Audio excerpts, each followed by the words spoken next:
Selamat datang semuanya ke dalam video ini lagi bersama-sama gua. Di dua video sebelumnya kita udah bahas beberapa game rental PS2 yang sering dimainin di tahun 2000-an. Nah, ada gak game kesukaan lu yang masuk di daftar video sebelumnya? Kalau gak ada, mungkin game itu masuk ke dalam daftar ini. Oke, kalau gitu tanpa berlama-lama lagi, kita langsung mulai aja videonya. Tapi jangan lupa untuk tinggalin like, subscribe dan share video ini juga ya. Selamat menonton!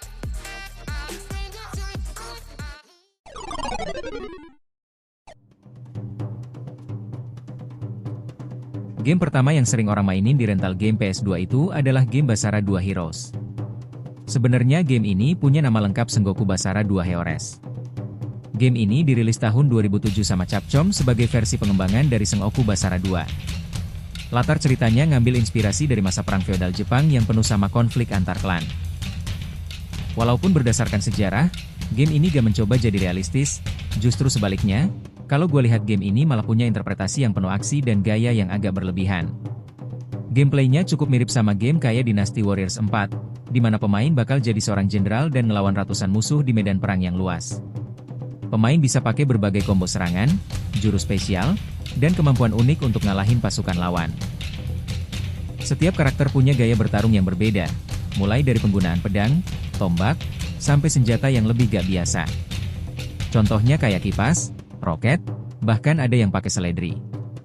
Hal yang paling bikin game ini diingat adalah desain karakternya yang unik dan kadang terasa sangat nyeleneh.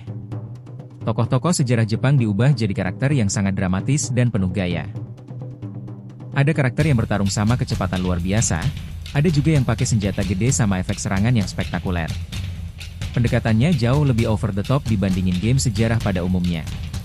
Karena gaya visualnya yang mencolok dan gameplay yang penuh aksi, Sengoku Basara 2 Heroes sering terasa kayak versi lebih liar dari Dynasty Warriors.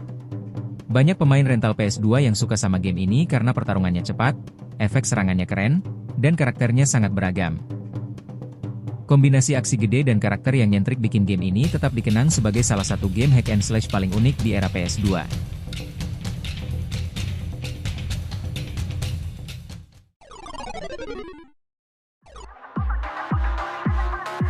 Oke, kita ke game kedua yang jauh lebih nyeleneh dari game yang pertama tadi.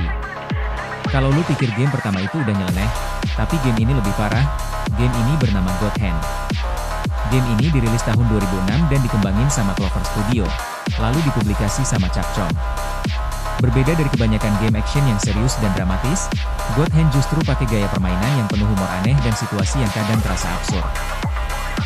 Itulah yang bikin game ini cukup menonjol di antara banyak game lain di era PS2. Dalam game ini pemain akan bermain sebagai orang bernama Gene, seorang petarung yang punya kekuatan misterius bernama God Hand. Sepanjang permainan, pemain harus lawan berbagai musuh pakai sistem pertarungan jarak dekat yang cepat dan menantang. Salah satu fitur menariknya adalah pemain bisa susun sendiri kombinasi serangan atau combo sesuai keinginan, sampai gaya bertarung setiap pemain bisa berbeda-beda.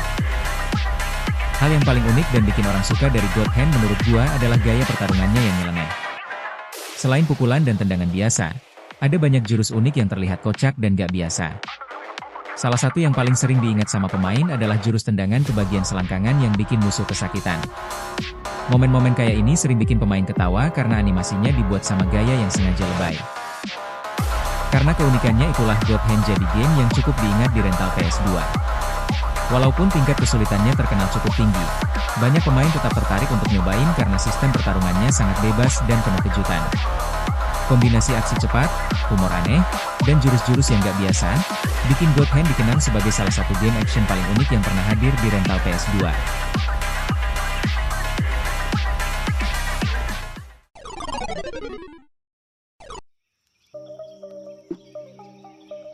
Nah, sekarang kita ke game yang agak lebih umum dan serius.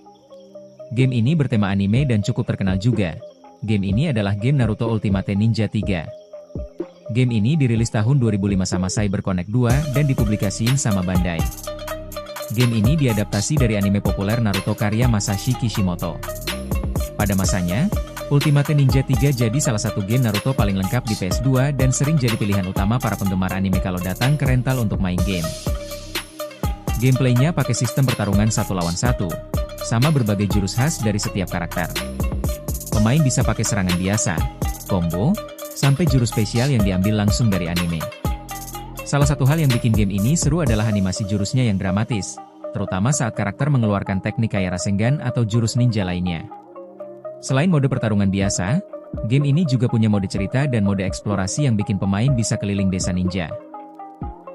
Hal yang paling orang suka dari Naruto Ultimate Ninja 3 adalah jumlah karakternya yang banyak untuk ukuran game PS2.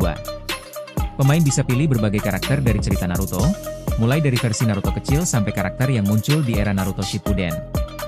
Kombinasi dua generasi karakter ini bikin pilihan petarung terasa jadi beragam dan menarik buat para penggemar anime. Karena roster karakternya gede dan gameplaynya gampang dipahami, game ini sangat populer di rental PS2. Banyak pemain datang cuma buat memilih karakter favorit mereka dan main untuk lawan teman. Terus buat lihat berbagai jurus ikonik dari anime muncul di layar TV, juga jadi daya tarik tersendiri. Itulah sebabnya Naruto Ultimate Ninja 3 masih sering dikenang sebagai salah satu game Naruto paling seru di era rental PS2.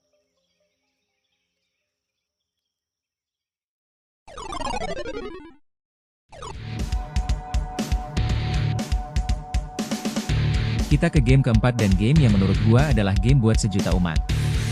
Ini game yang bisa dibilang cara mainnya itu keluar dari kebiasaan game-game sebelumnya. Nama gamenya adalah Mortal Kombat Shaolin Monks.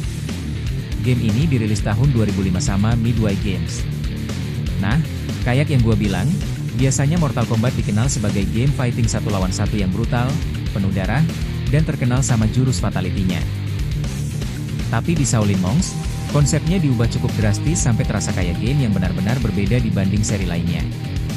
Dalam game ini pemain gak lagi bertarung di arena kecil kayak game fighting biasa. Sebaliknya, pemain akan pakai karakter kayak Liu Kang atau Kung Lao dalam petualangan yang lebih luas. Gameplaynya berubah jadi game action adventure di mana pemain akan menjelajah berbagai area, lawan banyak musuh sekaligus, dan selesaiin berbagai tantangan. Sistem pertarungannya tetap brutal khas Mortal Kombat, tapi sekarang dipadukan sama eksplorasi dan elemen petualangan.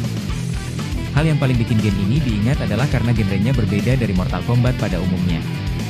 Biasanya pemain cuma bertarung satu lawan satu, tapi di sini justru kayak bermain game petualangan yang penuh aksi.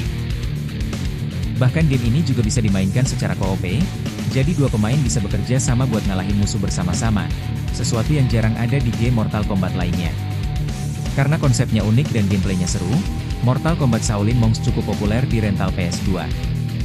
Banyak pemain yang awalnya mikir kalau ini cuma game fighting biasa, tapi ternyata justru mendapat pengalaman petualangan yang lebih panjang. Perpaduan aksi brutal, eksplorasi, dan mode co-op bikin game ini masih sering dikenang sebagai salah satu spin-off Mortal Kombat paling menarik di era rental PS2.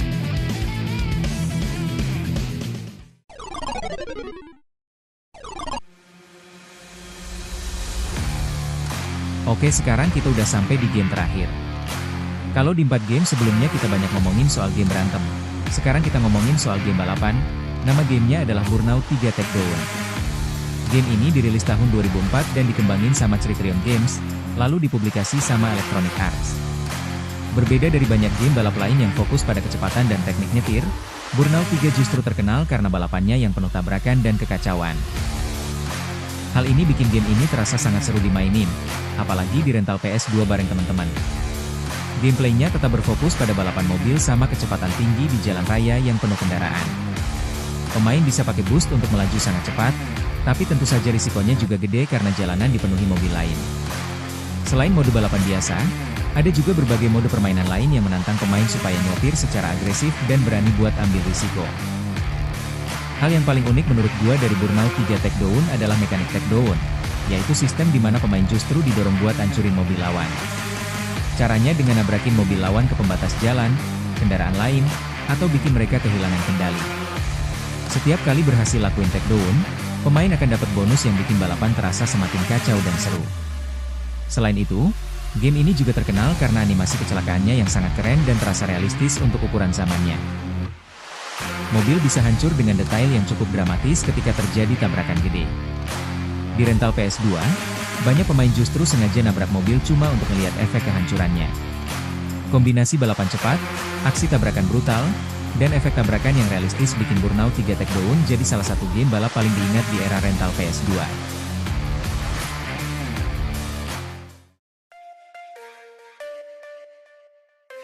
Nah, sekian video dari gua. Jadi itu semua adalah game-game di rental PS2 yang terkenal pada zamannya. Dari game yang nyeleneh, super nyeleneh, game anime, sampai game balap-balapan pun ada. Kira-kira mana nih game yang pernah lu mainin? Atau ada gak kira-kira game yang lu suka di sini? Tolong tulis di kolom komentar ya. Oke gitu aja dari gua. Jangan lupa like, subscribe, dan share video ini buat kalian semua. Itu aja, terima kasih.